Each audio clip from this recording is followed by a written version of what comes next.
രാകേഷ് സൂചിപ്പിച്ചതുപോലെ തന്നെ നമ്മുടെ എല്ലാം വലിയ പ്രതീക്ഷയായിരുന്നു. നേരത്തെ പറഞ്ഞതുപോലെ തന്നെ ഗുസ്തിയിൽ ഒരു ഇന്ത്യൻ വനിത ആദ്യമായി ഫൈനലിൽ പ്രവേശിച്ചു എന്നുള്ളത് തന്നെ നമ്മൾ വലിയ ആഘോഷമാക്കിയ വാർത്തയാണ്. പക്ഷേ അത് ആ ഒരു സ്വർണ്ണ നേട്ടത്തിലേക്ക് എത്താൻ ആയില്ല. ആ മത്സരത്തിൽ നിന്നുള്ള യോഗ്യത നേടിയില്ല. ഭാരപരിശോധനയിൽ പുറത്താകുന്നു എന്ന് പറയുമ്പോൾ വലിയ നിരാശ രേഖപ്പെടുത്തുന്ന ഒരു കാര്യം തന്നെയാണ്. രാകേഷ്, ഇതിൽ ഇനി ഒരു നീക്കുപോക്കും ഉണ്ടാകില്ല എന്നാണോ? ശരി, ഞാൻ രാകേഷിലേക്ക് മടങ്ങി വരാം. ഒന്ന് ഇടപെടുകയാണ്. ശ്രീ അൻസാർ എസ് രാജ്, സ്പോർട്സ് ലേഖകൻ, നമുക്കൊപ്പം ചേരുകയാണ്. ശ്രീ അൻസാർ, ഈ ഇപ്പോൾ ഉണ്ടായിട്ടുള്ള ഈ ഒരു അയോഗ്യത, അതിനെ നമ്മൾ ഏത് തരത്തിലാണ് താങ്കൾ നോക്കിക്കാണുന്നത്? ഇതിൽ ഒരു മാറ്റവും ഇനി ഉണ്ടാകില്ല, ഒരു നീക്കുപോക്കും ഉണ്ടാകില്ല എന്ന് ഉറപ്പിക്കാനാകുമോ? വളരെ നിരാശാജനകമായിട്ടുള്ള, നിർഭാഗ്യകരമായിട്ടുള്ള, ഹൃദയഭേദകമായിട്ടുള്ള ഒരു സംഭവമാണ് ഇപ്പോൾ നടന്നിരിക്കുന്നത്. ഗുസ്തി മത്സരത്തിലെ ഓരോ മത്സരത്തിനും മുമ്പും ഭാരം പരിശോധിക്കും ഓരോ താരത്തിന്റെയും.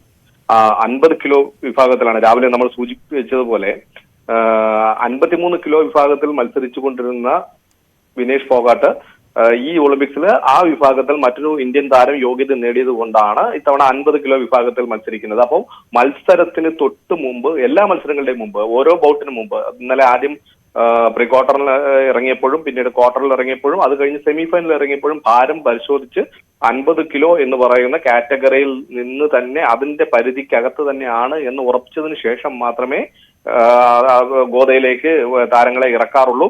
അതുപോലെ തന്നെ ഇന്ന് രാവിലെ മത്സരത്തിന് മുന്നോടിയായിട്ട് ഇന്ന് രാവിലെ വിനേഷ് ഫോഗാട്ട് മത്സരിക്കാൻ ചെന്നപ്പോൾ മത്സരത്തിന് മുമ്പ് ഭാരം അളക്കേണ്ട ഒരു സാങ്കേതിക പ്രക്രിയയുണ്ട്. ആ പ്രക്രിയയ്ക്ക് എത്തിയപ്പോഴാണ് അവരുടെ ഭാരം ഒരു 100 ഗ്രാം അധികമാണ് എന്ന് കണ്ടെത്തിയത്. അത് മനഃപൂർവ്വം നമുക്ക് ആരും ഭാരം കൂട്ടുന്നതല്ല, മറിച്ച് ഇന്നലത്തെ മത്സരത്തിന്റെ ക്ഷീണം മറികടക്കാൻ വേണ്ടിയിട്ട് ശരിക്കും ചിലപ്പോൾ ആഹാരം കഴിക്കേണ്ടിയിരിക്കാം, വെള്ളം കൂടുതൽ കുടിക്കേണ്ടിയിരിക്കാം. കാരണം അത്രയ്ക്ക് 3 മത്സരങ്ങളിലാണ് ഇന്നലെ അവർ പങ്കെടുത്തത്. അപ്പോൾ ഇവിടെ നിന്ന് ഒളിമ്പിക്സിന് പോകുന്നതിന് മുമ്പ് ഒളിമ്പിക്സിന്റെ സെലക്ഷൻ ട്രയൽസിൽ വിനേഷ് ഫോഗാട്ട് മത്സരിക്കുമ്പോൾ തന്നെ ഈ 50 കിലോ എന്ന് പറയുന്ന ആ ഒരു ഭാരപരിധി വിനേഷിന് ഒരു ആ ഭാരപരിധി കടന്നു പോകുന്ന ഒരു സിറ്റുവേഷനിലായിരുന്നു. വളരെ കഷ്ടപ്പെട്ടാണ് ആ ഭാരപരിധിക്കകത്ത് വിനേഷ് നിർത്തിയത്. നമുക്കറിയാം, വിനേഷിന്റെ ഉയരമുള്ള ഒരു കായിക താരത്തിന് 50 കിലോയിൽ ഒതുക്കി ശരീരഭാരം ഒതുക്കി നിർത്തുക എന്ന് പറയുന്നത് അവരുടെ ഫിറ്റ്നസിനെ, അവരുടെ എൻഡുറൻസിനെയൊക്കെ ഒരുപാട് ബാധിക്കും. ഭാരം കുറയ്ക്കുന്നത് നമ്മൾ ഓരോ മനുഷ്യന്റെയും ശരീരത്തിന്റെ ഉയരത്തിനനുസരിച്ചുള്ള ശരീരഭാരം അത്യാവശ്യമാണ്. ശരീരത്തിന്റെ ഉപവലയ പ്രവർത്തനങ്ങൾക്കൊക്കെ കറക്റ്റായിട്ട് ആ ഒരു ശരീരഭാരം ആവശ്യമാണ്. പ്രത്യേകിച്ച് കായിക താരങ്ങൾ അവർ മണിക്കൂറുകളോളം വർക്കൗട്ട് ചെയ്യുന്നവരാണ്. അതിനുള്ള എനർജി അവർക്ക് നിലനിൽക്കണമെങ്കിൽ അവർക്ക് കൃത്യമായ ഭാരം വേണം. പക്ഷെ വിനേഷ് ഇത്തവണ ഒരു 50 കിലോയിൽ ഒതുങ്ങി നിന്നുകൊണ്ട് മത്സരിക്കാൻ ശ്രമിച്ചപ്പോഴത്തേക്കാണ് അവർ ഭാരം കുറയ്ക്കുക എന്നുള്ളതാണ് സത്യത്തിൽ അവർ നേരിട്ട് ഏറ്റവും വലിയ വെല്ലുവിളി. ഇത് ഞാൻ രാവിലെയും സംസാരിച്ചപ്പോൾ പറഞ്ഞ കാര്യമാണ്. പക്ഷെ ഇന്നലെ 3 മത്സരങ്ങളാണ് അവർ ഏറ്റുമുട്ടിയ മത്സരങ്ങളിലാണ് അവർ ഇറങ്ങിയത്. ഈ 3 മത്സരങ്ങളിൽ 6 മിനിറ്റ് വീതം 18 മിനിറ്റ് ബുദ്ധി പിടിച്ച ഒരു താരത്തിന് ഒരുപക്ഷെ ആ ഒരു ക്ഷീണം മറികടക്കാനായിട്ട് അവർ ധാരാളമായിട്ട് വെള്ളം കുടിച്ചിരിക്കാം, ശരീരഭാരത്തെ ഇൻക്രീസ് ചെയ്തിരിക്കാം. പക്ഷെ അത് മനസ്സിലാക്കിക്കൊണ്ട് തന്നെ കായിക താരങ്ങൾക്ക് കൃത്യമായിട്ട് അറിയാം ശരീരഭാരം കൂടുന്നുണ്ടോ ഇല്ലയോ, 1 ഗ്രാം കൂടുന്നുണ്ടോ ഇല്ലയോ എന്ന് വരെ അവർ ദിവസവും പരിശോധിച്ചുകൊണ്ടിരിക്കുന്നവരാണ്. അപ്പൊ അവര് അതറിയാവുന്നത് കൊണ്ട് തന്നെ ഇന്നലെ അവർ കൂടുതൽ നേരം വീണ്ടും വർക്കൗട്ട് ചെയ്തു. ഒരുപക്ഷെ ഇന്ന് നമ്മുടെ സാധ്യതയെ പോലും വളരെയധികം ബാധിക്കുന്ന ഒരു കാര്യമാണ് ഈ ഭാരം പെട്ടെന്ന് കുറയ്ക്കാൻ വേണ്ടിയിട്ട് കൂടുതൽ ഉറങ്ങാതിരിക്കുക, അതേപോലെ വെള്ളം കുടിക്കാതിരിക്കുക. ഇതൊക്കെ ചെയ്ത് ശരീരഭാരം ചിലപ്പോൾ കുറയുമായിരിക്കും, പക്ഷെ അവർക്ക് എഴുന്നേറ്റ് നിൽക്കാനുള്ള ആരോഗ്യം ഉണ്ടാകാതെ വരും. അപ്പൊ ആ ഒരു ഘട്ടത്തിൽ വളരെ സന്ദിഗ്ധമായ ഒരു അവസ്ഥയിൽ കൂടെ ആയിരിക്കണം ഇന്നലെ വിനേഷ് ഫോഗാട്ട് കടന്നു പോയിരുന്നത്. മാനസികമായിട്ടുള്ള ഒരു ബുദ്ധിമുട്ടും അവർക്ക് ഉണ്ടായിരുന്നിരിക്കാം. ഈ ഭാരത്തിന്റെ കാര്യത്തിൽ അവർ ഇന്നലെ തന്നെ നല്ല ടെൻഷനിലായിരുന്നു എന്നാണ് കേന്ദ്രങ്ങളിൽ നിന്ന് അറിയുന്നത്. കാരണം 3 മത്സരങ്ങളുടെ ക്ഷീണം തീർക്കാൻ വേണ്ടിയിട്ട് വെള്ളം കുടിച്ചപ്പോൾ തന്നെ ഭാരം കൂടുന്ന ഒരു അവസ്ഥയിലേക്ക് മാറിപ്പോകുന്നു. ഇത് ഭാരം കൂടിക്കഴിഞ്ഞാൽ ഒരിക്കലും മത്സരിക്കാൻ അവർക്ക് കഴിയാതെ വരും എന്നുള്ളത് യാഥാർത്ഥ്യമാണ്. പക്ഷേ അവർ ഇന്നലെ നേടിയ വിജയങ്ങൾ ഇതുകൊണ്ട് അപ്രസക്തമാകുന്നില്ല എന്നുകൂടി നമ്മൾ ഇതിനകത്ത് പറയേണ്ടതുണ്ട്. കാരണം ഇന്നലെ അവർ ഫസ്റ്റ് റൗണ്ടിൽ നേടിയ വിജയവും സെക്കൻഡ് റൗണ്ടിൽ നേടിയ വിജയവും തേർഡ് റൗണ്ടിൽ നേടിയ സെമിഫൈനലിൽ നേടിയ വിജയവും നിലനിൽക്കുക തന്നെ ചെയ്യും. കാരണം ആ മത്സരത്തിന് മുമ്പ് ഭാരം അളക്കുമ്പോൾ അവർ 50 കിലോ പരിധിക്ക് ഉള്ളിൽ തന്നെയായിരുന്നു. ഇന്ന് രാവിലെ ഈ ഭാരം കൂടി ഇന്ന് രാവിലെ ഫൈനലിന് മുമ്പ് ഇറങ്ങുന്നതിന് മുമ്പ് നടത്തിയ പരിശോധനയിൽ മാത്രമാണ് ഭാരം കുറഞ്ഞത്. ഭാരം കൂടിയത്. അവര് വളരെ നിരാശാജനകമായ ഒരു സംഭവമാണ്. സാധാരണഗതിയിൽ ഇങ്ങനെ സംഭവിക്കാറില്ല. മറിച്ച് ഇതൊരു വളരെ അപൂർവമായ വിനേഷ് ഫോഗാട്ടിന് നിരന്തരം നേരിടേണ്ടി വരുന്ന വെല്ലുവിളികളിൽ ഒന്നാണ്. അവർ മനഃപൂർവ്വം ചെയ്തൊരു തെറ്റായിട്ടല്ല നമുക്കിത് പറയേണ്ടത്, നിർഭാഗ്യകരമായിട്ടുള്ള ഒരു അവസ്ഥയായിട്ടാണ് പറയേണ്ടത്. ഇതിനകത്ത് അന്തിമ തീരുമാനം ഇതുവരെ വന്നിട്ടില്ല. അന്തിമ തീരുമാനം വരുമോ ഉടനടി വരുമോ എന്നുള്ള കാര്യത്തിനകത്ത് നമുക്ക് അന്തിമ തീരുമാനം വന്നതിന് ശേഷം മാത്രം ഇതിനെക്കുറിച്ചൊരു അഭിപ്രായം പറയുന്നതായിരിക്കും നല്ലത്. ഇനി ഇതിനകത്ത് പൊളിറ്റിക്കലായിട്ടുള്ള മറ്റൊരു കാര്യം നമ്മൾ മനസ്സിലാക്കേണ്ടതുണ്ട്. ഹലോ, കേൾക്കുന്നുണ്ടോ? കേൾക്കുന്നുണ്ട് ശ്രീ അൻസാർ. ഇതിനകത്ത് രാഷ്ട്രീയപരമായിട്ടുള്ള ഒരു കാര്യം നമ്മൾ മനസ്സിലാക്കേണ്ടതുണ്ട്. കാരണം വിനേഷ് ഫോഗാട്ട് ഇന്ത്യൻ റെസ്ലിംഗ് ഫെഡറേഷന്റെ ഗുഡ് ബുക്കിലുള്ള ആളല്ല. ഇന്ത്യൻ ഫെഡറേഷന്റെ മുൻ പ്രസിഡന്റിനെതിരെ തെരുവിൽ സമരം ചെയ്തവരാണ്. ഇന്ത്യൻ ഗുസ്തി രംഗത്തെ മേലാളന്മാർക്കെതിരെ സമരം ചെയ്തവരാണ്.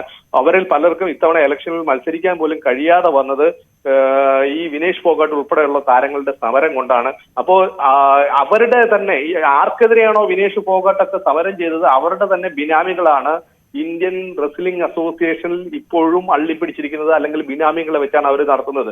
അപ്പോൾ വിനേഷിനെ പോലൊരു താരത്തിന് വേണ്ടി എത്രത്തോളം ഇന്ത്യൻ ഒളിമ്പിക് അസോസിയേഷൻ, നമുക്കറിയാം ഇന്ത്യൻ ഒളിമ്പിക് അസോസിയേഷന്റെ പ്രസിഡന്റ് PT ഉഷ തന്നെ വന്നിട്ട് കായിക താരങ്ങൾ സമരത്തിനെതിരെ വന്ന് അവർക്ക് അവസാനം സമരക്കാരുടെ ഇടയിൽ കൂക്കിവിളി കേട്ട് മടങ്ങി പോകേണ്ടി വന്നൊരു നാണം കെട്ട അവസ്ഥ ഉണ്ടായിട്ടുണ്ട്. അപ്പൊ ആ ഒരു അവസ്ഥയിൽ അതിലൊക്കെയുള്ള പക ഇന്ത്യൻ ഒളിമ്പിക് അസോസിയേഷന്റെ ഭാഗത്തു നിന്നും ഇന്ത്യൻ ഗുസ്തി ഫെഡറേഷന്റെ ഭാഗത്തു നിന്നും വിനേഷിന് എത്രത്തോളം ഈ ഒരു അവസരത്തിൽ സപ്പോർട്ട് കിട്ടും എന്ന് നമുക്ക് നോക്കേണ്ടിയിരിക്കുന്നു. കാരണം ഇന്ത്യൻ ഒളിമ്പിക് അസോസിയേഷൻ ഇതിനകത്ത് അപ്പീൽ നൽകണം. ഇവരെ റിജക്ട് ചെയ്താൽ ഇന്ത്യക്ക് അപ്പീൽ നൽകുക കാര്യമുണ്ടോ എന്ന് പരിഗണിക്കേണ്ടതുണ്ട്. അപ്പോൾ വളരെ ശക്തമായ നടപടികളുമായിട്ട് ഇന്ത്യൻ ഒളിമ്പിക് അസോസിയേഷനും ഇന്ത്യൻ ഗുസ്തി ഫെഡറേഷനും ലോക ഗുസ്തി ഫെഡറേഷനും മുന്നിലേക്ക് ഈ വിഷയം ഉന്നയിക്കുകയാണെങ്കിൽ മാത്രമേ വിനേഷിന് എന്തെങ്കിലും ഒരു സാധ്യതയുള്ളൂ. അല്ലാത്ത പക്ഷം വിനേഷിനെ സംബന്ധിച്ചിടത്തോളം അത് വിനേഷ് ആയിപ്പോയി എന്നുള്ളത് കൊണ്ട് മാത്രം സംസാരിക്കാൻ ആളുണ്ടാകും എന്ന് ഞാൻ കരുതുന്നില്ല. അത്രയും ഒരു ദാരുണമായ ഒരു അവസ്ഥയും കൂടെ നമ്മൾ ഇതിനകത്ത് കാണേണ്ട രാഷ്ട്രീയപരമായിട്ടുള്ള ഒരു മാനം ഇതാണ്.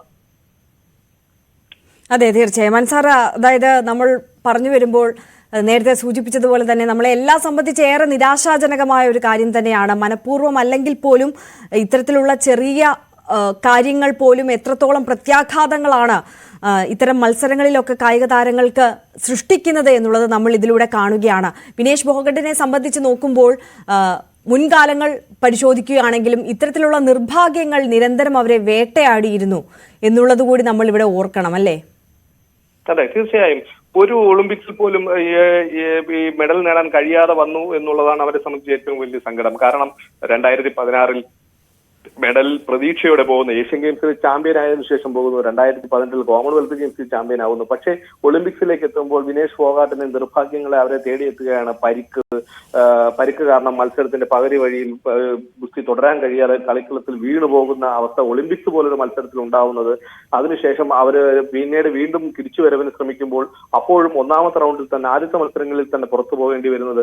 അപ്പോഴൊക്കെയും അവര് ലോകത്തിലെ ഏറ്റവും മികച്ച താരം, അവരുടെ കായിക ഭാരവിഭാഗമായ 53 കിലോയിൽ അവര് ലോകത്തിലെ ഏറ്റവും മികച്ച താരമായിരുന്നു. ലോകം 1-ാം റാങ്കിലെത്തിയ താരമാണ് വിനേഷ് ഫോഗട്ട്. ആ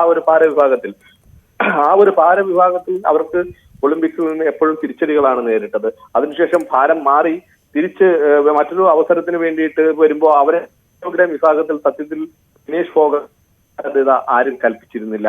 1-ാമത്തെ റൗണ്ടിൽ തന്നെ പുറത്തു പോകും എന്നുള്ളത് ഏറെക്കുറെ 99% പേരും പറഞ്ഞിരുന്നു. കാരണം എതിരാളിയായിട്ട് മത്സരിച്ച സുസാക്കി എന്ന് പറയുന്ന ജാപ്പനീസ് താരം ഇതിനു മുമ്പ് മത്സരിച്ച 82 അന്താരാഷ്ട്ര മത്സരങ്ങളിലും ജയിക്കുക മാത്രം ചെയ്തിട്ടുള്ള ഒരു താരമാണ്. ആ താരത്തിനെതിരെ വിനേഷിന് ആരും മെഡൽ സാധ്യത കൽപ്പിച്ചില്ല. പക്ഷെ അവരെ അട്ടിമറിച്ചു. അവസാന നിമിഷം വരെ പിന്നിൽ നിന്നതിന് ശേഷം അവസാനത്തെ 5 സെക്കൻഡിൽ അവരെ മാറ്റിന് പുറത്തേക്ക് വലിച്ചിട്ട് അവരെ മലർത്തിയടിച്ച് വിനേഷ് ഫോഗട്ട് വിജയിച്ചപ്പോൾ സത്യത്തിൽ ആ മത്സരങ്ങളുടെ മാനം മാറുകയായിരുന്നു. ആ ഒരു വിനേഷിന്റെ ആ ഒരു ഓറ തന്നെ അങ്ങ് ചേഞ്ച് ആവുകയായിരുന്നു. ഒരു സാധ്യതയും ഇല്ലാതെ വന്ന വിനേഷ് അതോടുകൂടി പിന്നീട് ഉള്ള മത്സരങ്ങളിൽ വളരെ ബുദ്ധിപരമായിട്ട് കളിച്ച്, വളരെ തന്ത്രപരമായിട്ട് കളിച്ച്, വലിയ രീതിയിലുള്ള ആൾ ഔട്ട് ആക്രമണം എടുക്കാതെ വളരെ മികച്ച രീതിയിൽ അവരുടെ ശക്തിയും ഒക്കെ പ്രിസർവ് ചെയ്താണ് അവർ കളിച്ചത്. അങ്ങനെ ഒരു മികച്ച ബുദ്ധിപരമായ തീരുമാനത്തിലൂടെ അവര് സെമി ഫൈനലിലും വിജയിച്ച് ഫൈനലിൽ എത്തുകയാണ് ചെയ്തത്.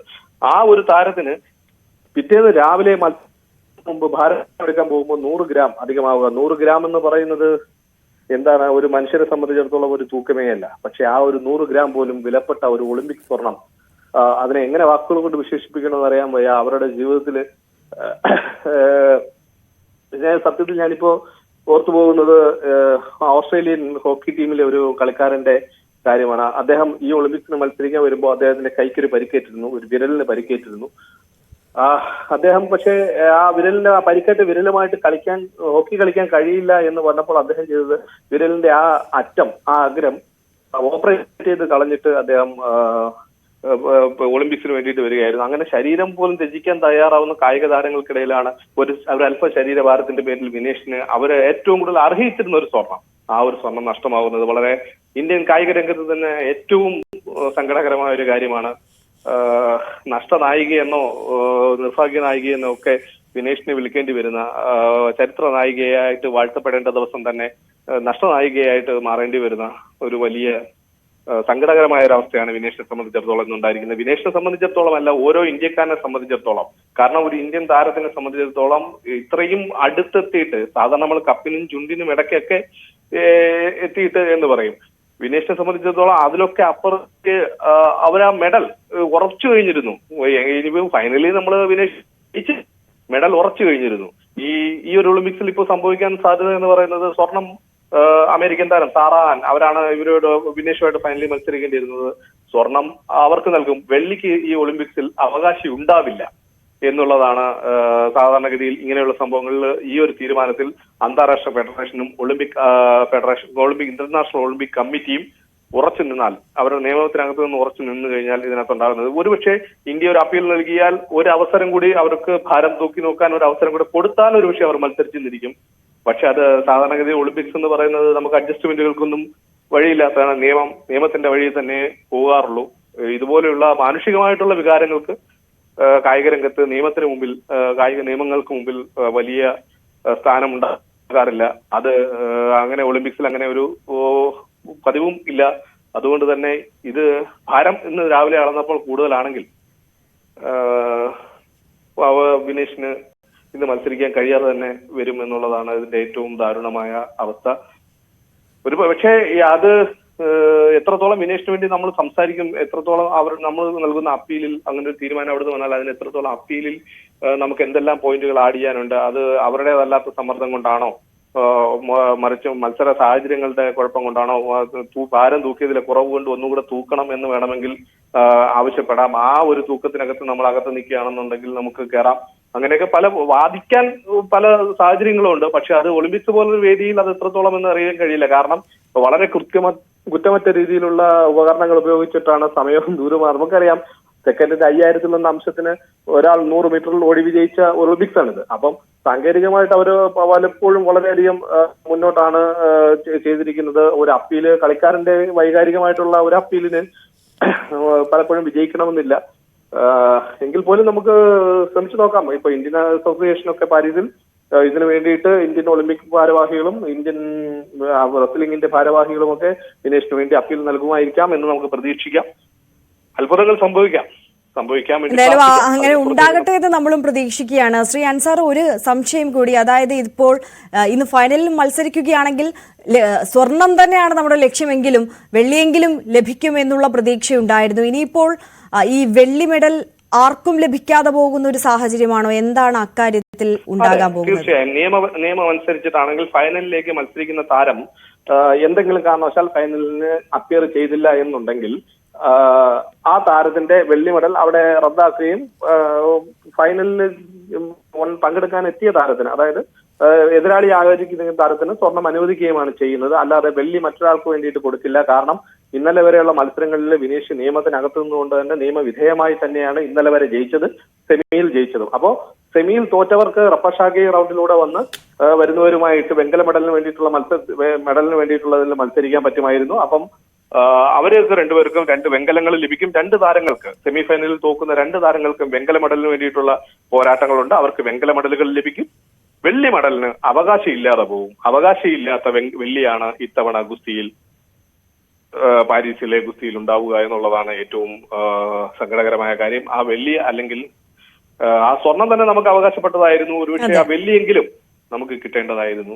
പക്ഷെ ആ വെള്ളി അനാഥമാക്കപ്പെടും. തീർച്ചയായും. വളരെ നന്ദി ശ്രീ അൻസാർ എസ് രാജ്, സ്പോർട്സ് ലേഖകനാണ് നമ്മളോടൊപ്പം ചേർന്നത്. വളരെ നന്ദി ഞങ്ങളോടൊപ്പം ചേർന്നതിന്.